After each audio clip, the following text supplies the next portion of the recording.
सोचिए 20,000 फीट की ऊंचाई पर जहां टेम्परेचर -50 डिग्री सेल्सियस तक गिर जाता है और हवा इतनी पतली हो जाती है कि सांस लेना भी मुश्किल हो जाता है, और इन सब को सहते हुए आपको अपने देश की रक्षा भी करनी है। ये हमारी इंडियन आर्मी के लिए हर रोज की कहानी है।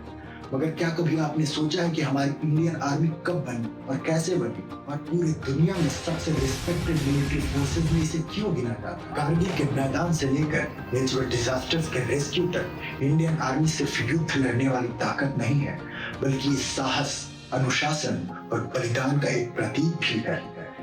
इन वर्दियों और हथियारों के पीछे बहुत सारी कहानियां भी हैं। कहानियां साहस की, कहानियां बहादुरी की और अपने मिट्टी से बेइंतहा मोहब्बत की। अस्सलाम वालेकुम दोस्तों, मेरा नाम मोहम्मद जावेद अली है और इस डॉक्यूमेंट्री में हम इंडियन आर्मी के बारे में गहराई से जानेंगे। इसका इतिहास, इंडियन आर्मी के द्वारा लड़ी गई लड़ाइयाँ, एक्सपर्ट इंटरव्यूज, रियल लाइफ की स्टडीज और उन जवानों की कहानियों से जिनके साहस इंडियन आर्मी को मजबूत करते हैं। भारतीय सेना की कहानी आजादी से बहुत पहले शुरू होती है।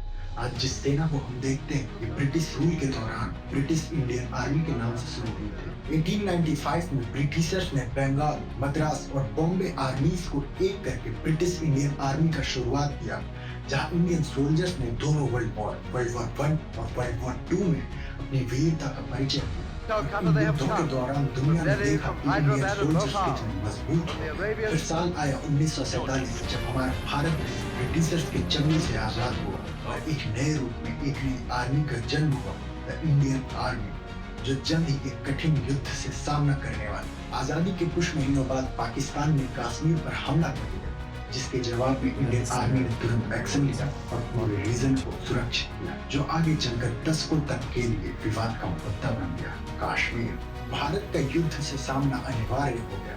1962 में भारत ने हिमालय के ठंडे पहाड़ों पर चाइना से एक कठिन युद्ध लड़ा। कम साधन होने के बावजूद भारतीय सैनिकों ने अपने आखिरी सांस तक लड़ाई लड़ी। सिर्फ 3 साल बाद 1965 में पाकिस्तान के साथ फिर से युद्ध शुरू हुआ और 1971 में भारत ने सिर्फ युद्ध ही नहीं जीता, बल्कि पूरे कॉन्टिनेंट का नक्शा ही बदल दिया। बांग्लादेश को एक नया देश बनाने में मदद की, लेकिन जैसा कि हम जानते हैं कि लड़ाई में कभी खत्म नहीं। 1999 में कारगिल की पहाड़ियों में एक ऐसी लड़ाई थी जो आज के समय में सबसे कठिन लड़ाइयों में से एक मानी जाती है। पाकिस्तानी घुसपैठियों ने कारगिल की ऊंचाइयों पर कब्जा कर लिया था और उन्हें वापस लेने का सिर्फ एक रास्ता था, ऊपर चढ़कर लड़ना।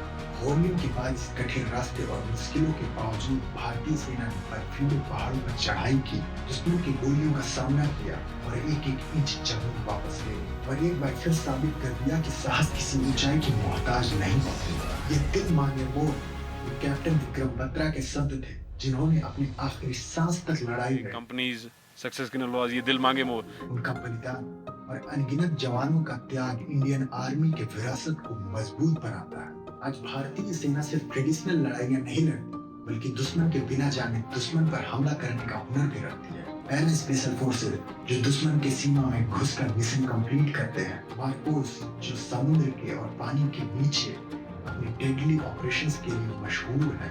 और NSG, जो किसी भी आतंकवादी हमले के लिए हर वक्त तैयार रहती है। आज भारतीय सेना दुनिया की दूसरी सबसे बड़ी स्टैंडिंग आर्मी है, जिसमें 14 लाख एक्टिव सोल्जर्स हैं। सेना को 7 ऑपरेशनल कमांड्स में बांटा गया है: northern, eastern, southern, western, south western, central और आर्मी ट्रेनिंग कमांड्स, जो देश के हर कोने को सुरक्षित रखते हैं। भारतीय सेना की तैयारी और किसी भी जगह को एडॉप्ट करने की क्षमता सबसे अलग है। चाहे कश्मीर में आतंकवादियों से लड़ना हो, या राजस्थान के रेगिस्तानों की सुरक्षा करनी हो, या लद्दाख के बर्फीले पहाड़ों को संभालना हो, भारतीय सैनिक दुनिया के सबसे कठिन ट्रेनिंग से गुजरते हैं। सियाचिन ग्लेशियर, जिसे दुनिया का सबसे ऊंचा बैटलफील्ड कहा जाता है, जहां जीना मौत के बराबर है, यहाँ भारतीय सैनिक दिन रात अपनी ड्यूटी करते हैं, जहाँ कभी भी तूफान और एवलांचे आ सकता है।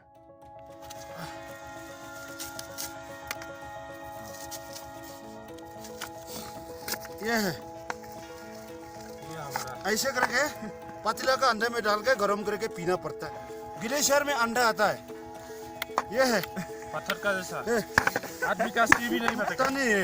ये देखो, ये हमने मारा। लेकिन युद्ध के मैदान के अलावा, what does it take to wear this uniform?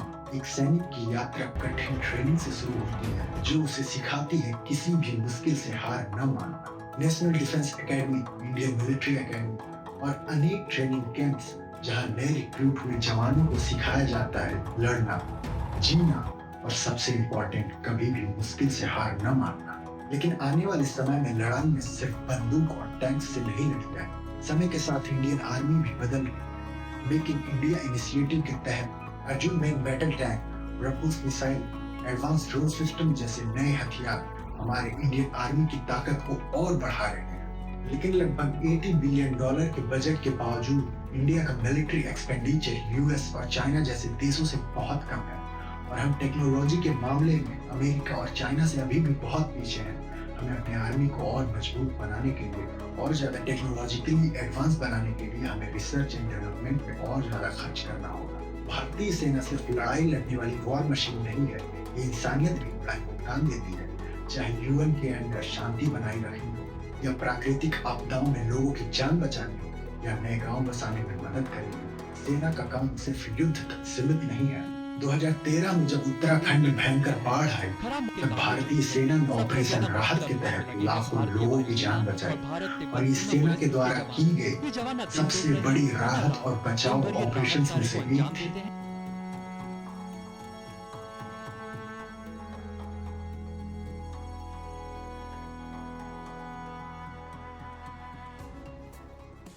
Indian army सिर्फ देश की सुरक्षा ही नहीं करती बल्कि देश हित में भी अपना योगदान देती है। एनसीसी और टेरिटोरियल आर्मी जैसे प्रोग्राम्स के माध्यम से ये नौजवानों में एकता और अनुशासन का भाव जगाती है। इंडियन आर्मी सिर्फ एक संस्थान नहीं है बल्कि यह एक सुरक्षा कवच है जो 1 अरब से ज्यादा लोगों की हिफाजत करता है। हर सैनिक के पीछे एक बलिदान की कहानी है और हर जीत के पीछे एक संघर्ष छुपा है। अब सवाल ये है कि हम एक नागरिक के रूप में अपनी सेना का सम्मान किस तरह से कर सकते हैं। जवाब है एक जिम्मेदार नागरिक बनकर अपनी सेना का समर्थन करके और अपनी आजादी की कीमत कभी न भूलें। To those who stand guard, to those who fight in silence, and to those who never came back, we salute you. तकदीर मेरी तू जो हारी